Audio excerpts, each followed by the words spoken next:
줄어들지 않고 있는 층간소음 문제가 이제는 개인 간의 갈등을 넘어서 범죄로까지 이어지고 있습니다.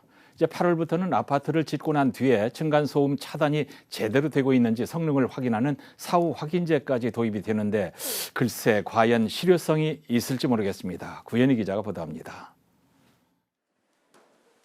지난해 11월 인천의 한 빌라에서 층간소음 시비 끝에 40대 남성이 아래층에 사는 이웃 3명에게 흉기를 휘둘렀습니다. 이로 인해 40대 여성이 흉기에 찔려 의식을 잃었고 남편과 딸도 크게 다쳤습니다. 현장에 출동한 남녀 경찰관의 부실 대응으로 더욱 논란이 됐던 사건입니다. 지난 6월 울산에서도 비슷한 일이 발생했습니다.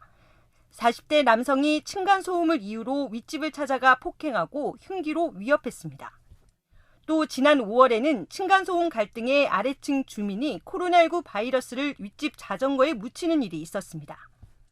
특히 코로나19로 집에 머무르는 시간이 늘어나면서 층간소음 피해 건수가 크게 늘었습니다. 층간소음 갈등이 해마다 크게 늘고 있지만 뾰족한 대책은 없는 실정입니다.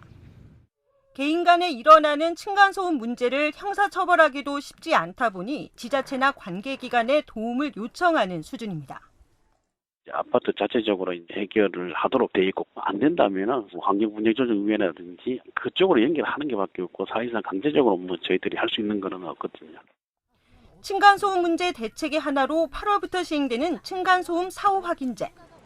아파트를 짓고 난 뒤 층간소음 차단 성능을 확인하는 건데 지자체가 30가구 이상 공동주택 단지별로 샘플 가구를 뽑아 측정하는 방식입니다. 하지만 소음 차단 성능이 떨어져도 시공사에 요구할 수 있는 건 보완 시공을 권고하는 정도여서 실효성은 의문입니다. 더욱이 기존 주택은 해당되지 않습니다. 이 때문에 하자보수 조항에 층간소음을 포함시키는 등 시공사 책임을 강화해야 한다는 지적이 나옵니다. 시공회사가 잘 지었다고 했는데 민원이 발생되면 거기에 맞춰서 본인들이 관리할 수 있도록 얼마나 심각한지를 맞닥뜨릴 수 있는 장을 자꾸 만들어줘야죠. 또 각 공동주택 층간소음관리위원회가 재기능을 할 수 있도록 인력과 예산 지원의 필요성도 제기됩니다. 개인의 문제를 넘어 사회적 문제가 되고 있는 층간소음 문제 해결을 위해 각계각층이 역량을 모아야 할 때입니다. JCN 뉴스 구현입니다.